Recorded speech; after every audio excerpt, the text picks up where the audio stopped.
ಮೊರಾರ್ಜಿ ವಸತಿ ಶಾಲೆಯ ವಿದ್ಯಾರ್ಥಿನಿ ಆತ್ಮಹತ್ಯೆ ಪ್ರಕರಣದಲ್ಲಿ ಮಲೆನಾಡಿಗರ ಕಿಚ್ಚು ತಣ್ಣಗಾಗ್ತಾ ಇಲ್ಲ. ನಾಗರಿಕ ಹಿತರಕ್ಷಣಾ ಸಮಿತಿ ಸಾರಥ್ಯದಲ್ಲಿ ಕೊಪ್ಪ ಚಲೋ ನಡೆಸಲಾಯಿತು.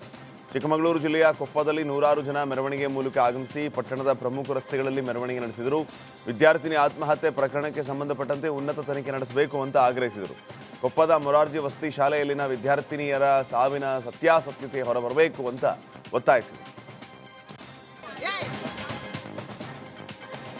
ದೇವನಹಳ್ಳಿ ರೈತರ ಭೂಮಿ ಭೂ ಸ್ವಾಧೀನ ವಿಚಾರವಾಗಿ ಮೈಸೂರಿನಲ್ಲಿ ನಟ ಪ್ರಕಾಶ್ ರಾಜ್ ಪ್ರತಿಕ್ರಿಯಿಸಿದ್ದಾರೆ. ರೈತರ ಭೂಮಿಯನ್ನ ರಾಜ್ಯ ಸರ್ಕಾರ ಅಭಿವೃದ್ಧಿ ಹೆಸರಲ್ಲಿ ಫಲವತ್ತಾದ ಭೂಮಿ ವಶಪಡಿಸಿಕೊಳ್ಬೇಕೆ ಅಂತ ಪ್ರಶ್ನೆ ಮಾಡಿದ್ದಾರೆ. ಭೂಮಿ ಕಿತ್ಕೊಳ್ಳೋದಕ್ಕೆ ನಾವು ಬಿಡೋದಿಲ್ಲ, ದೊಡ್ಡ ಮಟ್ಟದಲ್ಲಿ ಹೋರಾಟವನ್ನ ಮಾಡ್ತೀವಿ ಅಂತ ಹೇಳಿದರು. ಜುಲೈ 15ನೇ ತಾರೀಕು ಸಿಎಂ ಸಿದ್ದರಾಮಯ್ಯ ಅವರನ್ನ ಭೇಟಿ ಮಾಡ್ತೇವೆ. ಸಿಎಂ ತೆಗೆದುಕೊಳ್ಳುವ ನಿರ್ಧಾರದ ಮೇಲೆ ಹೋರಾಟವನ್ನ ನಿರ್ಣಯಿಸಲಾಗುತ್ತೆ ಅಂತ ಹೇಳಿದರು. ಅವರಿಗೆ ಅರ್ಥ ಆಗಬೇಕು ರೈತರು ಹೇಗೆ ಹೋರಾಡ್ತಾ ಇದ್ದಾರೆ ಅಂತ. 13 ಹಳ್ಳಿಯ ಹೆಣ್ಮಕ್ಳು ಅವರವರ ಹಳ್ಳಿಯ ಮಣ್ಣನ್ನು ಒಂದು ಹಿಡಿ ತಗೊಂಡು ಬಂದು ಒಂದು ಗಿಡಕ್ಕೆ ಹಾಕಿ ನಾವು ಮಣ್ಣು ಮಾರಲ್ಲ ಅಂತ ಹೇಳ್ತಾ ಇದ್ದಾರೆ. ಇದಕ್ಕಿಂತ ಅವರ ಆವೇದನೆ ಹೇಳ್ಕೋಬೇಕಾ? 4ನೇ ತಾರೀಕು ಮೀಟಿಂಗ್ಗೆ ದೇವನಹಳ್ಳಿಯ 13 ಹಳ್ಳಿಯ ರೈತರು ತಾವು ಬೆಳೆದ ಹಣ್ಣು ಹಂಪಲ ತರಕಾರಿಗಳನ್ನು ತಗೊಂಡು ನಿಮ್ಮ ಆರೋಗ್ಯಕ್ಕೆ ಕೊಡ್ತಾ ಇದೀವಿ, ನಾವು ಬೆಳೀತಾ ಇರೋದು ಈ ಭೂಮಿನ ಕೊಲ್ಲಬೇಡಿ ಅಂತ. ಇದಕ್ಕಿಂತ ಹೇಳಬೇಕೇನ್ರಿ? ಒಂದು ನೋವು ಅರ್ಥ ಆಗ್ಬೇಕೇನ್ರಿ ನಿಮಗೆ? ದೇವನಹಳ್ಳಿ ಕರ್ನಾಟಕದ ರೈತರ ಹೋರಾಟ, ನಾನು ಕನ್ನಡಿಗ, ಈ ಹೋರಾಟ ಇಲ್ಲೇ ಆಗ್ಬೇಕ್ರಿ. ನೀವ್ಯಾರು ನಮ್ಗೆ ಹೇಳಕ್ಕೆ? ನಾವು ಮಾಡ್ತೀವಿ ಎಲ್ಲ ಕಡೆ ಹೋರಾಟ. ಅದಾಯ್ತಾ? ಅದಾಗಿ ಆಮೇಲೇನು ಮುಖ್ಯಮಂತ್ರಿಗಳು ಇಡೀ ಸರ್ಕಾರ ಹೋರಾಟಗಾರರ ರೈತರದ ಮನವಿ ಮಾಡಿಕೊಂಡಿದೆ, ಕಾನೂನಿನ ತೊಡಕುಗಳನ್ನ ತೀರಿಸಿ ನಾವು ಸರ್ಕಾರದ ನಿರ್ಧಾರವನ್ನು ಹೇಳ್ತೀವಿ ಅಂತ. ಅವ್ರಿಗೆ ಕುರ್ಚಿ ಸಿಗೋದೇ ಕಷ್ಟ, ಕುರ್ಚಿ ಸಿಕ್ಕಾಗ ತೆಪ್ಪಗೆ ಬಂದು ಕುತ್ಕೋಬೇಕು ಅಂತ ಕಾರ್ಯಕ್ರಮವೊಂದರಲ್ಲಿ ಡಿಸಿಎಂ ಡಿಕೆ ಶಿವಕುಮಾರ್ ಅವರು ಹೇಳಿದರು. ತಮ್ಮ ಭಾಷಣದ ವೇಳೆ ಸಭಾಂಗಣದಲ್ಲಿ ನಿಂತಿದ್ದ ವಕೀಲರನ್ನ ಕಂಡು ಡಿಸಿಎಂ ಡಿಕೆಶಿ, ಇಷ್ಟೊಂದು ಕುರ್ಚಿಗಳಿದೆ, ಬನ್ನಿ ಕುತ್ಕೊಳ್ಳಿ, ನಿಮ್ಮನ್ನು ನೋಡಿದ್ರೆ ತ್ಯಾಗಿಗಳ ತರ ಕಾಣ್ತಾ ಇದ್ದೀರಿ ಅಂತ ನಗೆ ಚಟಾಕಿಯನ್ನ ಹರಿಸಿದರು. ಲಾಯರ್ಗಳು ನಾವೆಲ್ಲ ಚೇರ್ ಬಡ್ದಾಡ್ತಾ ಇದೀವಿ, ನಿಮ್ ಚೇರೇ ಬೇಡ ಅಂತ ಕೂತಿದ್ದೀವಿ, ಬಂದ್ ಚೇರ್ ಅದು ಕೂತ್ಕೊಂಡಂತ. ಚೇರ್ ಸಿಕ್ಕಿದೆ ಕಷ್ಟ, ಅದನ್ನ ಸಿಕ್ಕಾಗ ತಪ್ಪು ಬಂದು ಕೂತ್ಕೊಳ್ಳೋದು ಕಲಿಯಬೇಕು. ನೀವೆಲ್ಲ ನೋಡಿದ್ರೆ ನೀವು ಬಹಳ ತ್ಯಾಗಿಗಳ ತರ ಕಾಣ್ತಾ ಇದ್ದೀವಿ. ಎಷ್ಟೊಂದು ಚೇರು ಒಳ್ಳೆ ಫಸ್ಟ್ ಕ್ಲಾಸ್ ಭವನ ಎಲ್ಲ ಮಾಡೋರೆಲ್ಲ ಆಪರ್ಚುನಿಟಿ ಸಿಗೋದು ಬಹಳ ಕಷ್ಟ. ಆಪರ್ಚುನಿಟಿ ಸಿಕ್ಕಿದಾಗ ತಾವೆಲ್ಲ ಉಪಯೋಗಿಸ್ಕೊಳ್ಬೇಕು. ಇಲ್ಲಿ ನೋಡ್ತಾ ಇದೀವಿ ಲಾಯರ್ಗಳು ನಾವೆಲ್ಲ ಚೇರ್ ಬಡ್ದಾಡ್ತಾ ಇದೀವಿ, ನಿಮ್ ಚೇರೇ ಬೇಡ ಅಂತ ಕೂತಿದ್ದೀವಿ, ಬಂದ್ ಚೇರ್ ಅದು ಕೂತ್ಕೊಂಡಂತ.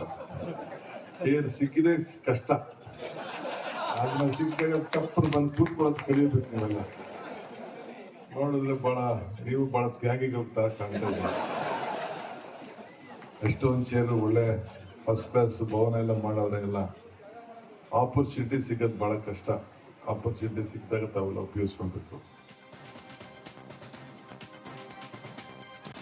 ನಾನೇ 5 ವರ್ಷ ಸಿಎಂ ಅನ್ನೋ ಸಿದ್ದರಾಮಯ್ಯ ಹೇಳಿಕೆಗೆ ಕೋಲಾರ ಶಾಸಕ ಕೊತ್ತೂರು ಮಂಜುನಾಥ್ ಪ್ರತಿಕ್ರಿಯಿಸಿದ್ದಾರೆ.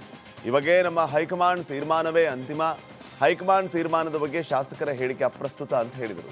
ಸದ್ಯಕ್ಕಂತೂ ನಮ್ಮಲ್ಲಿ ಮುಖ್ಯಮಂತ್ರಿ ಸೀಟ್ ಖಾಲಿ ಇಲ್ಲ. ಸಿದ್ದರಾಮಯ್ಯ ರೈಲ್ವೆ ಇಂಜಿನ್ ರೀತಿ ಇದ್ದಾರೆ, ಮಂತ್ರಿಗಳೆಲ್ಲ ಬೋಗಿಗಳ ರೀತಿ ಕೆಲಸ ಮಾಡ್ತಾ ಇದ್ದಾರೆ, ಶಾಸಕರುಗಳು ಪ್ರಯಾಣಿಕರ ರೀತಿ ಕೂತು ಸಂಚಾರ ಮಾಡ್ತಾ ಇದ್ದಾರೆ. ನಮ್ಮ ಜರ್ನಿ ಸೂಪರ್ ಆಗಿ ಸಾಗ್ತಾ ಇದೆ ಅಂತ ಹೇಳಿದರು. ಕೇಂದ್ರದಲ್ಲಿ ಡೆಲ್ಲಿನಲ್ಲಿ ನಮಗೆ ನಮ್ಮ ನಾಯಕರು ಖರ್ಗೆ ಸಾಹೇಬರು, ಸುರ್ಜೇವಾಲಾ ಅವರು, ರಾಹುಲ್ ಗಾಂಧಿ ಅವರು ಅಂಡ್ ವೇಣುಗೋಪಾಲ್ ಅವರು, ಅವರೆಲ್ಲ ಏನು ತೀರ್ಮಾನ ಮಾಡ್ತಾರೋ ಅದೇ ತೀರ್ಮಾನ ಆಗೋದು.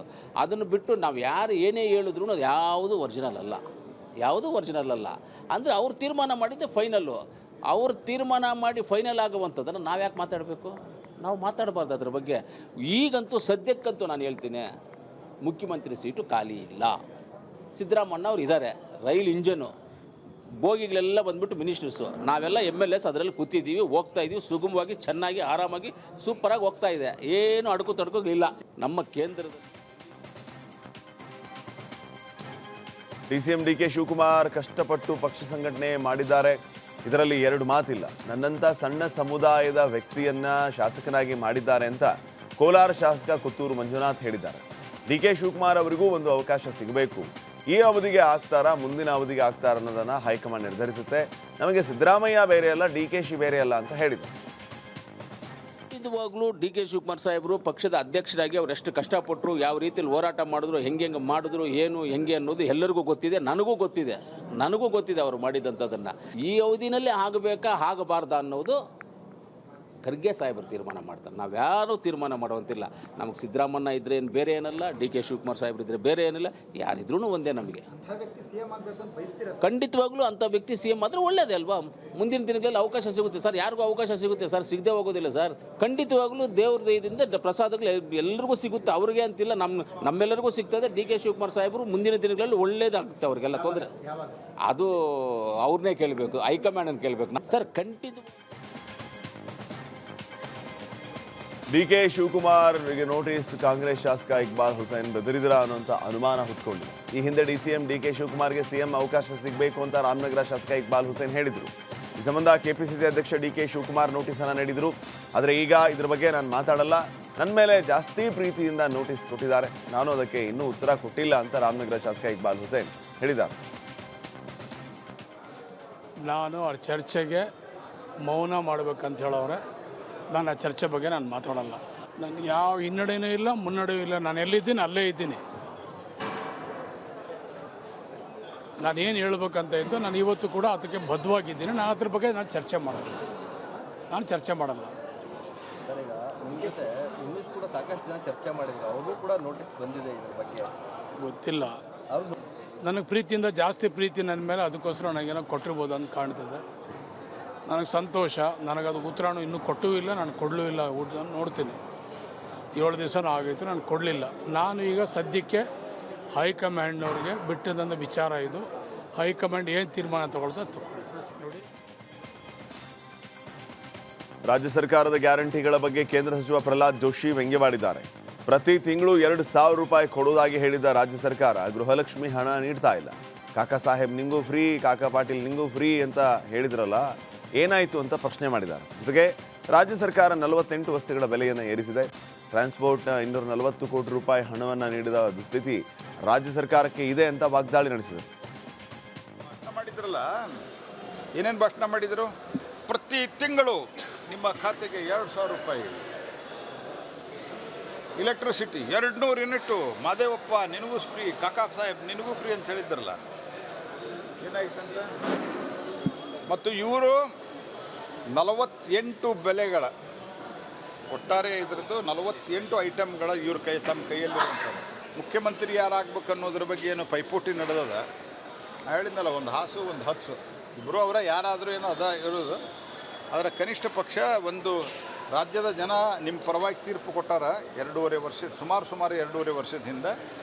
ಅದನ್ನು ಮಾನ್ಯ ಮಾಡಿ ಕನಿಷ್ಠ ಪಕ್ಷ ಈ ಡೊಂಬರಾಟವನ್ನು ನಿಲ್ಲಿಸ್ರಿ ಅಂತ ಕಾಂಗ್ರೆಸ್ ಪಾರ್ಟಿಯವರು ಹೇಳಿ. ರಾಜ್ಯ ಕಾಂಗ್ರೆಸ್ ಸರ್ಕಾರ ಜನರಿಗೆ ಮೋಸ ಮಾಡ್ತಾ ಇದೆ ಅಂತ ಕೇಂದ್ರ ಸಚಿವ ಸೋಮಣ್ಣ ವಾಗ್ದಾಳಿ ನಡೆಸಿದ್ದಾರೆ. ರಾಜ್ಯ ಸರ್ಕಾರ ಸತ್ತು ಹೋಗಿದೆ, ಜನರನ್ನ ಕತ್ತಲೆ ಕೋಣೆಯಲ್ಲಿ ಕೂರಿಸಿದ್ದಾರೆ. ಸ್ವತಃ ಸಿಎಂ ಡಿಸಿಎಂ ದೂರು ಪ್ರತ್ಯೂರು ಕೊಡ್ತಾ ಇದ್ದಾರೆ. ಜನರು ಇದನ್ನೆಲ್ಲ ನೋಡಿ ಅಸಹ್ಯ ಪಡ್ತಾ ಇದ್ದಾರೆ ಅಂತ ಬಳ್ಳಾರಿಯಲ್ಲಿ ಕೇಂದ್ರ ಸಚಿವ ಸೋಮಣ್ಣ ಹರಿಹಾಯ್ದಿದ್ದಾರೆ. ಹೈಕಮಾಂಡ್ ಮುಂದೆ ರಾಜ್ಯದ ನಾಯಕರು ದೊಂಬರಾಟ ಆಡ್ತಾ ಇದ್ದಾರೆ. ಅಧಿಕಾರಕ್ಕೆ ಕಿತ್ತಾಡುವ ಈ ಸರ್ಕಾರಕ್ಕೆ ನಾಚಿಕೆನೇ ಇಲ್ಲ ಅಂತ ಕಿಡಿಕಾರಿದ್ದಾರೆ.